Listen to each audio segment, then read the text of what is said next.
Samajwadi party के वरिष्ठ नेता आजम खां फर्जी मार्कशीट मामले में 7 साल की सजा याफ्ता हो गए हैं।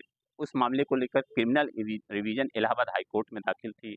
उस पर सुनवाई हो चुकी थी, फैसला रिजर्व था। आज फैसला सुनाया गया है।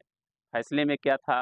वास्तव में आजम खां को राहत मिली, आजम खां की पत्नी को राहत मिली, उसके बेटे अब्दुल्ला आजम को राहत मिली, और पूरा मामला क्या था, इस बारे में हम बात करना चाहेंगे। यहाँ पर वादी की तरफ से अधिवक्ता जो हैं, जिन्होंने पूरे मामले की एफआईआर लिखवाई थी, जहाँ मामले को लेकर हाई कोर्ट तक पहुँचे थे, शरद शर्मा जी हैं।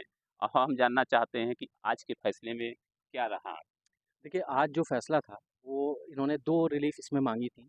एक तो कि हमें सस्पेंशन हमारा स्टे कर दिया जाए और कन्विक्शन स्टे कर दिया जाए। तो कोर्ट ने सस्पेंशन तो स्टे कर दिया, जिसके आधार पर इन तीनों को बेल मिल गई, और कन्विक्शन केवल आजम खां का स्टे किया है, और तंजीन फ़ातिमा और अब्दुल्ला आजम खां का कन्विक्शन इन्होंने स्टे नहीं किया है।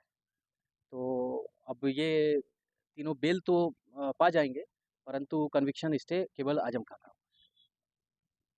अगर सरल शब्दों में हम पूछना चाहें आपसे सर, तो सबसे बड़ी चीज़ ये है कि कन्विक्शन नहीं, सज़ा जो थी उसको उन्होंने माफ़ नहीं किया, केवल आजम खां की। केवल बाकी उनकी पत्नी और बेटे पर जो सज़ा है वो बरकरार है, वो सज़ा बरकरार है। लेकिन ज़मानत दे दी गई। ज़मानत दे दी गई है और अभी इनकी सुनवाई चलेगी, अब रिवीज़न पेंडिंग है, और जब तक रिवीज़न पेंडिंग रहेगा तब तक ये बेल पर है, और जब कन्विक्शन रिवीज़न कंप्लीट होगा, बहस उसमें जजमेंट आएगा, तो उसके आधार पर देखा जाएगा। अगर पूरा मामला देखें तो मामला एकदम खुली किताब की तरह है, लेकिन फिर भी कोर्ट ने इस मामले को सुना है।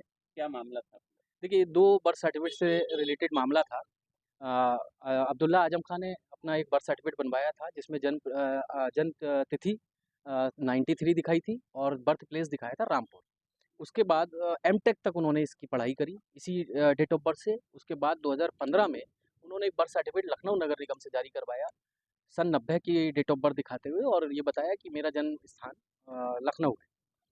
और उसी आधार पर उन्होंने 2017 में स्वार विधानसभा से चुनाव लड़ा, और उस स्वार विधानसभा के चुनाव को यहाँ पर चुनावी याचिका में चैलेंज किया गया था, और उनका चुनाव माननीय उच्च न्यायालय ने रद्द कर दिया।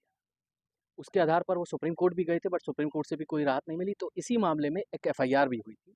जो शिकायतकर्ता श्री आकाश सक्सेना जी, जो इस समय वर्तमान में विधायक हैं, तो उन्होंने ये एफआईआर कराई थी, जिस पर एमपी एमएलए कोर्ट रामपुर ने उनको 7 साल की सज़ा सुनाई थी, और उसके विरुद्ध उन्होंने अपील भी फाइल की थी एमपी एमएलए सेशन कोर्ट में रामपुर में, और सज़ा वहाँ से भी बरकरार रही।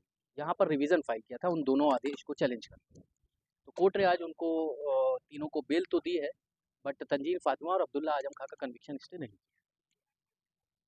अगर फौरी तौर पर बात करें तो आजम खां या उनकी पत्नी या उनके बेटे अब्दुल्ला आजम को फौरी तौर पर कोई राहत मिल रही? देखिए, राहत तो नहीं कहेंगे, क्योंकि अभी रिवीजन पेंडिंग है। सज़ा पर सुनवाई आगे चलेगी, कि फैसले पर सुनवाई अभी चलेगी, रिवीजन यहाँ पर पेंडिंग रहेगा। तो अभी तो कुछ इस बारे में नहीं कर पाए। अभी और भी मामले हैं जो आजम खां के ऊपर दर्ज हैं और हाँ सजा जी, हुई है?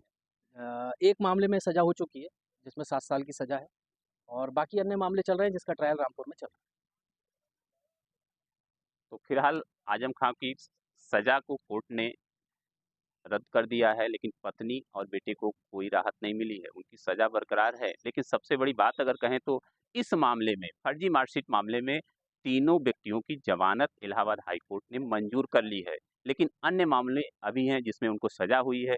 इसको देखते हुए कहा जा सकता है कि आजम खान की पत्नी और उनके बेटे अब्दुल्ला आजम फिलहाल अभी जेल से बाहर नहीं आएंगे। अन्य मामले भी हैं, और भी ऐसे मामले हैं जो कोर्ट में चल रहे हैं, उस पर भी सुनवाई होनी है। तो प्रयागराज से वीडियो जर्नलिस्ट संजीव कुमार के साथ मैं शिवपूजन सिंह, एनबीटी ऑनलाइन, उत्तर प्रदेश।